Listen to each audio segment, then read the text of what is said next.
Le droit de réponse que nous devons adresser à M. Alain Foka, il a le droit de soutenir qui il veut. Le fait qu'il ait acquis la nationalité française ne l'en disqualifie pas. Même comme lui-même l'a dit, il n'a pas le droit de vote. Cependant, Greg et cher aîné, que vous fassiez preuve d'honnêteté. Lorsque vous dites qu'on vous accusera de soutenir le ministre Kamto du fait que vous soyez, vous aussi, Bamileke, vous êtes en train de réveiller quelque chose.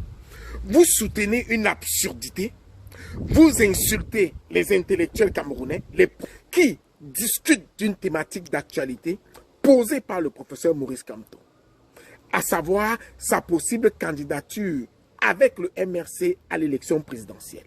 Vous appelez ça des débats qui n'en valent pas la peine et vous soit. Mais pendant que vous le dites, la personne qui a déclenché ce débat, je vous rappelle que c'est le professeur Maurice Kamto. Lorsqu'il évoquait en 2020 la non-participation du MRC aux élections législatives et municipales, aucun intellectuel, personne ne s'est levé, y compris vous, pour dire qu'effectivement il s'était trompé et qu'il y avait possibilité pour lui, candidat avec son parti au MRC, à condition qu'il ait des élus qui fassent défection à leur parti d'origine. Aujourd'hui, c'est ceux qui apportent la contradiction à une absurdité évidente que vous traitez d'imbécile. Ça, c'est la première chose. La deuxième chose, c'est lorsque vous faites preuve soit de malhonnêteté, en masquant votre soutien, peut-être pour des considérations ethniques, ou tout simplement parce que vous avez peur de la capacité de nuisance de la base MRC qui effectivement stigmatise, qui effectivement terrorise toute personne originaire du Cameroun qui ne soutient pas le professeur Maurice Kamto et qui se trouvera en diaspora. Ou alors vous avez peur qu'on vous traite d'être un Bamileke en tomate, comme l'a initié un autre de voix de l'espèce de ceux qui n'assument pas leur choix. Je parle de ceux qui n'assument pas soutenir un candidat du fait de leur appartenance ethnique. C'est une espèce. Parce que si moi je soutiens un candidat du fait de notre rapprochement sociologique, je n'aurai aucune crainte, je n'aurai aucune honte à l'affumer et à le crier haut et fort. Parce que c'est une réalité qui existe en Afrique, c'est une réalité qui existe au Cameroun. Là où vous devenez dangereux et qui m'impose ce droit de réponse, c'est lorsque, sous la menace des morts que vous invoquez au Cameroun, comme le professeur Kamto, vous estimez que le pouvoir doit être donné au professeur Maurice Kamto, sous la menace d'avoir des morts et des arrestations au Cameroun.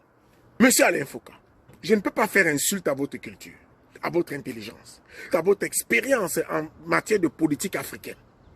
Alors ma question, où avez-vous vu dans un pays où on a donné le pouvoir à un candidat de l'opposition? Où l'avez-vous vu? Citez-moi un pays et peut-être me tairai-je. Je voudrais que vous jouez franc jeu. Je voudrais que vous ne masquez pas votre point de vue, que vous ne masquez pas vos positions sous le couvert justement de cette expérience, de cette intelligence qu'on vous connaît, sous le couvert de l'expérience que vous avez de l'Afrique, pour imposer une personne que vous soutenez par filiation ethnique. Vous n'avez même pas le courage d'assumer la paternité. Il faut que les choses soient claires. Il n'y aura pas de mort au Cameroun, si ce n'est ceux qui ont recherché la mort. Personne ne donnera le pouvoir au ministre Kamto parce qu'on n'a jamais donné le pouvoir à un opposant qui ne l'a pas conquis par les urnes.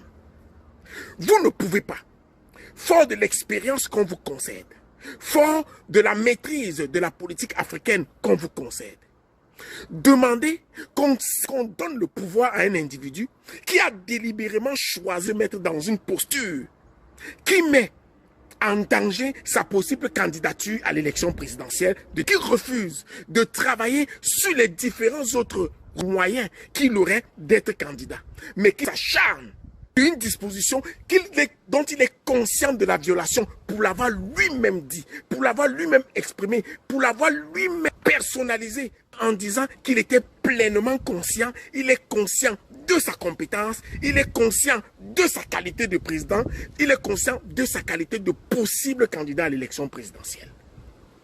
Vous ne pouvez pas dire qu'un monsieur aussi dubitatif, un monsieur aussi incertain, un monsieur aussi incohérent, la responsabilité de ses actes repose sur d'autres personnes. repose sur le cadavre des gens. Nous refusons de vous le conserver. Et je précise, il n'y aura pas de mort au Cameroun. Et tous ceux qui veulent se livrer à la manipulation, tous ceux qui veulent sur le Cameroun l'ombre de la mort, l'ombre du chaos, ils seront encore surpris, comme ils l'ont été en 2018. Ils seront surpris de voir à quel point les Camerounais sont déterminés à garder leur paix. Les Camerounais sont déterminés à conserver leur patrie intacte, loin de toutes ces pressions que vous voulez nous imposer, sous le couvert de vos médias, sous le couvert de vos amitiés. Nous nous affranchissons de ce discours qui veut que vous mêliez la tribu là où elle n'a pas à être, parce que vous refusez d'assumer les raisons de vos choix politiques, qui en réalité ne posent sur rien. Parce qu'à ce jour, le professeur Maurice Kamto n'a produit aucun projet de société. À ce jour, il n'a aucun projet de gouvernance. À ce jour, la candidature du ministre Kamto n'est même pas certaine, tant qu'il n'a pas exploré d'autres voies de recours. Et je voudrais dire, s'il s'entête à ne pas suivre les autres voies de recours, s'il s'entête à vouloir aller avec le MRC, et que pour cela, il essuie le refus qui est certain, qui est catégorique, et que certaines personnes se lèvent pour s'aimer le chaos et la mort, eh bien, que mal leur en prenne. Lorsqu'il s'agit des vies humaines que vous évoquez vous-même, ayez raison gardée.